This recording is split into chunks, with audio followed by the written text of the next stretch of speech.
Gefühlt siehst du mittlerweile auf jedem Kanal dasselbe. Es gibt im Grunde nur ein Thema. Es gibt nur das Thema Interview mit Wladimir Putin durch den US-Journalisten Tucker Carlson. Und ja, es ist auch richtig so, denn in diesen über 2 Stunden ähm, offenbart sich aus meiner Sicht der wahre Charakter.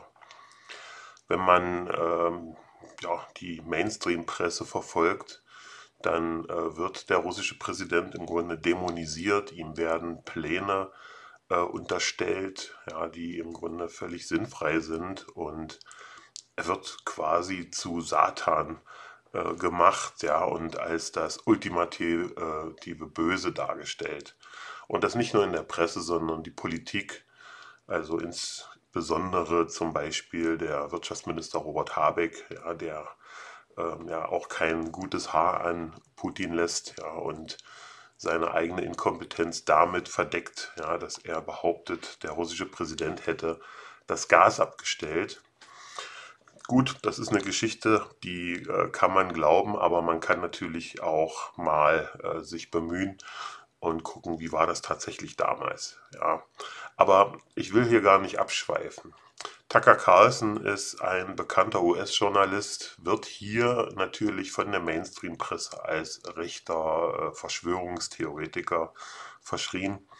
Aber mittlerweile ist das wohl eher ein Qualitätsmerkmal als eine Abschreckung, denn wenn wir uns erinnern, in den letzten Jahren kann man die sogenannten Verschwörungstheoretiker wohl eher als Wahrsager bezeichnen, ja, denn die meisten dieser sogenannten Verschwörungstheorien haben sich bewahrheitet, und insofern kann man durchaus sagen, dass es sinnvoll ist, sich nicht unbedingt allem zu verschließen, nur weil es unter der Überschrift Verschwörungstheorie vom Mainstream verbannt wird, sondern sich einfach mal fragen, könnte da vielleicht etwas dran sein?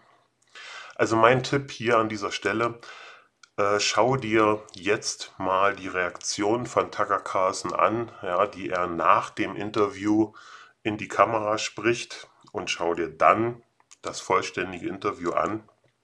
Das vollständige Interview verlinke ich in der Videobeschreibung. Das ist dann eine Version mit deutschen Untertiteln, aber wenn du dich ein bisschen anstrengst, findest du auch Versionen, die schon deutsch übersetzt wurden, sodass du das im Grunde dann auch in Sprache dann mithören kannst. Ich empfehle dir, das einfach mal vollständig anzuschauen und dann deinen Bauch zu fragen, ja, ob das, was der russische Präsident dort sagt, ob das wirklich alles gelogen ist oder ob da vielleicht jemand, der, ich sag mal, vom Westen verschmäht wird und als Feind dargestellt wird, versucht irgendwo die Hand zu reichen. Ich persönlich habe überhaupt nichts gegen Russen. Ich bin in der DDR aufgewachsen. Das war damals von Russen besetzt gewesen. Ich hatte sehr viel Kontakt, auch mit russischen Soldaten als Kind. Ja, die waren immer freundlich. Ich habe eine Partnerin, die russischstämmig ist. Ich habe als Mediengestalter schon mit russischstämmigen Menschen zusammengearbeitet, und ich kann nur sagen, ich habe noch keinen kennengelernt, der nicht eine ehrhafte und ehrliche Haut wäre. Das ist meine persönliche Erfahrung, und deswegen habe ich keinen Grund, den Worten, die Wladimir Putin in diesem Interview uns gegeben hat, zu zweifeln. Also, jetzt erstmal Tucker Carlson, seine Reaktion nach dem Interview, und dann, wie gesagt, schau dir einfach das Interview selbst an, der Link unten in der Videobeschreibung. Ja, viel Spaß. So we just finished our interview with Vladimir Putin. We're in an ante-room in the Kremlin, waiting for our car to come, having a cup of coffee. I'm sitting here with the folder, kind of old-fashioned, I haven't even opened it yet, of documents that Putin gave me. I've got my nighttime reading. That was quite an interview.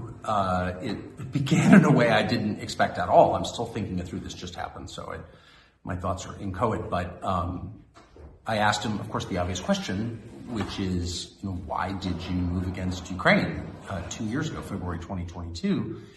And he had said that he felt a physical threat from NATO within Ukraine, and he was worried there were going to be nuclear weapons in Ukraine, et cetera, et cetera. So I asked him about that. He launched into, well, you'll see it, but an extremely detailed history going back to the 9th century of the formation of Russia from the tribes into a nation, and Ukraine's part in that, and the Rus, and I was annoyed, and I thought, look, first of all, I'm American, so I asked you a specific question, I want a specific answer, let's go! And he wouldn't, and so I pushed him, and he got annoyed, and I was annoyed, and I thought he was filibustering, and maybe he was to some extent, but I concluded after watching all this, no, that was his answer, or that was the predicate to his answer. The history of the area and the formation of his country and the connection to Ukraine is like the basis or part of the basis for his Ukraine policy. So it was really interesting. Got much more interesting once I realized what this was, which is a window into how he thinks about the region. So we're back in the hotel room. It's, probably around 10 o'clock at night. We were there for almost 5 hours in the Kremlin, which is quite an experience if you've read about the Kremlin your whole life, as I have. Not that different from the old executive office buildings, giant pile, 19th century warren of offices. Anyway, Putin was a couple hours late, as is his habit, apparently. Everyone who works for him is laughing at, he's always late. But that, I'm not exactly sure what I thought of the interview. It just happened. It's probably going to take me a year to really decide what that was. But a couple of quick perceptions. One, Putin is not someone who does a lot of interviews. Well, really any interviews. He's done an interview in almost 4 years. He's not good at explaining himself, I didn't think. He's smart. There's no question about that. But he's clearly spending a lot of time in a world where he doesn't have to explain himself. So I'm sort of piecing that's one of the reasons I'm having trouble thinking about the interview as a whole, because he didn't sort of lay out his case very coherently, though if you listen carefully, and we were there for a long time talking to him, a couple of things rose to the surface. One, he's very wounded, and I suggest this, but of course he denied it, but it's obvious. He's very wounded by the rejection of the West. The United States doesn't like Russia. The U.S. government doesn't like Russia.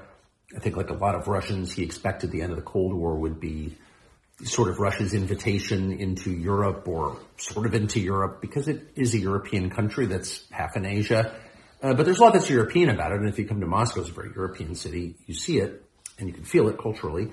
And the West rejected Russia. And maybe, I'm not even taking sides in this. Maybe there were good reasons. I don't know what they would be, but in any case, the West was determined not to be allied with Russia. That's very obvious. That's the whole point of NATO, I guess, is to contain Russia. And Putin is wounded by this. He's very upset about it. His eyes flashed. When we talked about that, as we did, for probably over an hour, he didn't have a coherent theory that he was willing to tell me anyway as to why that is. Russia's not an expansionist power. Sorry. You're not supposed to say that, because all the Tory and Newlands and all the liars and ideologues who run the State Department want to make him into this, Hitler, Imperial Japan. But the truth is that that's just false. It's just stupid, actually. You have to be an idiot to think that. Russia's too big already. It's the biggest landmass in the world. They only have 150 million people. And they've got, 80-some effectively provinces or semi-independent states, but different nationalities and religions and languages. And imagine managing all that. They've got more than enough natural resources. They're swimming in natural resources. They don't have enough people, in their view. So the idea that they want to take over Poland, why would you want to do that? They just want secure borders. Maybe they're too paranoid about it. Totally possible. Again, not taking sides. But the idea that they're going to roll into Vienna or something, you'd have to be like an idiot to think that. It's just not true. There's no evidence of it, actually. And the professional liars in Washington really don't know anything about the area or really anything about the world beyond New York. have convinced themselves, or I think he's trying to convince you that this guy's Hitler and he's trying to take this invading land or something. It's like not analogous in any way. Whatever Putin's many faults, okay, it's not an expansionist power. So I can't even recall my point exactly, other than he is, to the extent he's angry, and that it's obvious, he's angry because he feels like, whoa, why, I thought we were going to be friends. And again, maybe that's his fault, but he's definitely mad about it. And the second thing I would say, which I thought was kind of really striking, is that he was willing to admit that he wants a peace deal in Ukraine, and sort of give it away and just sort of say that out loud. He said it a couple of different times. Again, maybe he's lying in ways I didn't perceive, but he kept saying it. And I don't know why he would say it if he didn't mean it. And of course, there is, as a matter of fact, there is evidence overwhelming that there was a peace deal or part of a peace deal at the beginning of peace talks, a settlement of some sort on the table a year and a half ago, that the former Prime Minister of Great Britain, Boris Johnson, scuttled on behalf of the Biden administration and convinced Zelensky and the Ukrainian government not to enter into these talks. I mean, that's kind of an established fact. The Israelis were there. They revealed this, and that happened. So, but Putin, for his part, again, even talking about Putin, you feel like I'm flacking for Putin. I'm from La Jolla, California, not flacking for Putin. Please. I'm just trying to assess this rationally. It's interesting that he's willing to say, yeah, I want some kind of settlement. And the final thing I'll say is that if you're wondering who the lunatics are, U.S. officials have said on the record and have said to me, and are telling a bunch of people that part of the terms have to be Russia giving up Crimea. And without getting into the whole history of Crimea, here are the facts. It's, the home of Russia's warm water fleet. It's got a Russian population. They had a referendum. It chose Russia. It's part of Russia. It's where Russian wine comes from. So you can like that or not like it, but the fact is Putin would go to war, nuclear war, if it came down to Crimea. So and by the way, Crimea was in Russian hands at the beginning of this war. So it's like, if you really think that a condition of peace is that Putin's going to give up Crimea, then you're like a lunatic. And they are. I mean, they want a weak leadership in Russia. And the question is, why would you want that? How is that good for the United States? I'm not defending Russia. I'm defending my own country. A weak central government in a nation with the world's largest nuclear stockpile is insane, especially a country as large and potentially fractious with this many languages, ethnicities, religions, 20% Muslim population. You're just going to sort of let the nuclear stockpile float free and hope the best thing happens? You're a freaking nutcase if you desire that. And we are run by nutcases. The president and that poisonous moron, Toria Nuland, we're going to depose Putin. Well, then what happens? What happened in Libya when we deposed and allowed, Gaddafi to be murdered? What happened in Iraq when we brought Saddam to justice? Those countries fell apart and they've never been rebuilt again. In Afghanistan, we took out the central government and they came back. It's still run by the Taliban. So our track record of knocking out the leader, which is very easy to do, is spotty at best. Things don't always get better. And to do that to Russia, the largest landmass in the world with the largest nuclear arsenal, you're on drugs if you think that's a good idea. Ja, die Frage ist, was glaubst du? Natürlich macht es Sinn, diese Frage erstmal zu beantworten, wenn man das ganze Interview gesehen hat. Deswegen hier nochmal mein Tipp. In der Videobeschreibung unten habe ich das Interview verlinkt. Ich werde es auch in die Endcard reinschmeißen, die jetzt gleich hier zu sehen ist. Für dich noch ein kurzer Hinweis, das ist nicht das übliche Thema dieses Kanals, aber wenn du neu bist hier, dann lass gerne ein Abo da. Ich befasse mich hier hauptsächlich mit dem Thema Vermögensschutz, ja, also Schutz unserer Ersparnisse vor Entwertung und Enteignung. Aber dieses Thema von diesem Interview und das, was der russische Präsident dort von sich gegeben hat, ist meiner Ansicht nach einfach viel zu wichtig. Und deswegen habe ich mich entschieden, auf dieser Welle einfach mal mitzureiten. Ja. Ich hoffe, dass dir dadurch interessante Erkenntnisse in deinen Kopf wandern und dass du dadurch, wenn du dir diese Ausführungen angehört hast und das mit dem, was du so in den Zeitungen liest und in den Nachrichtensendungen hörst, mal vergleichst, dass du der Wahrheitsfindung einen Schritt näher gekommen bist. Ja, zum Schluss gerne einen Daumen nach oben und wir sehen uns im nächsten Video. Mach's gut.